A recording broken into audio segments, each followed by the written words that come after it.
খুনি হাসিনা আমাদেরকে দেখিয়েছে যে কিভাবে একজন প্রধানমন্ত্রী তার দেশ থেকে পলাতক করতে পারে।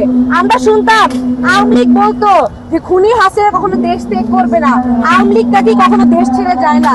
কিন্তু আমি বলতে চাই আপা অ্যাকচুয়ালি আমাদেরকে দেখিয়েছে she has made us fly।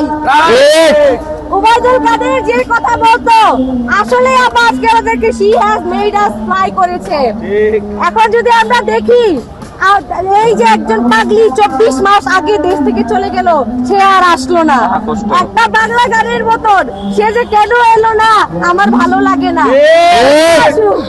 আমরা দেখি পলাতক নেতাকর্মীরা দেশে আনাচে কানাচে লুকায় থেকে বলে ডিসেম্বরে আপা আসবে, আমরা কি ভয়ে থরথর করে কাঁপবো, আমাদেরকে খুঁজে পাওয়া যাবে না। আমরা তো চাই এই খুনি হাসিনা বাংলাদেশে আসুক। এই যে আজকে দেখুন আমরা আমাদের আপাকে ফাঁসির দড়িতে ঝুলাবো, আমরা চাই বাস্তবে যেন তাকে আমরা ফাঁসির দড়িতে ঝুলাতে পারি।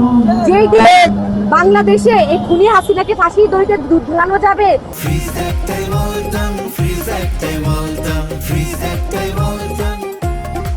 সেই দিন আমাদের শহীদের ভাইদের আত্মায় শান্তি আসবে, শহীদের পরিবাররা শান্তি পাবে, আহতরা হচ্ছে খুশি হবে এবং 17 বছর যারা ঘুম ফাঁসির উদ্বোধন করবে ওর পিতা পরিবার তারা হচ্ছে আনন্দ মিছিল দিবে।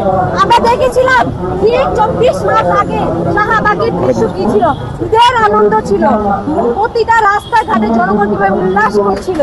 আমরা চাই এই খুনি হাসিনাকে আরেকবার ফাঁসির দড়িতে ঝুলিয়ে এরকম আনন্দ মিছিল করা বাংলাদেশ। এক স্বৈরাচারের পক্ষে আমরা দেখেছিলাম কিভাবে দোকানে দোকানে মিষ্টির অভাব দেখা দিয়েছিল। আমরা চাই বাংলাদেশে এরকম দৃশ্য একবার হোক, এই হাসিনাকে আমরা ফাঁসি দিয়ে সকল দোকানের মিষ্টি আমরা বিতরণ করে দিব আমাদের ভাইদের। তাই আমি আমার বক্তব্য এখানে শেষ করছি। আমাদের জুলাই সবসময় চলবে। এখন দেখি বিভিন্ন জায়গায় আমাদের নিরাপত্তা ইস্যু হয়, এগুলো নিয়ে এই সরকারকে কাজ করতে হবে। স্বরাষ্ট্র মন্ত্রণালয়কে আরো বেশি নিরাপত্তা জোরদার করতে হবে।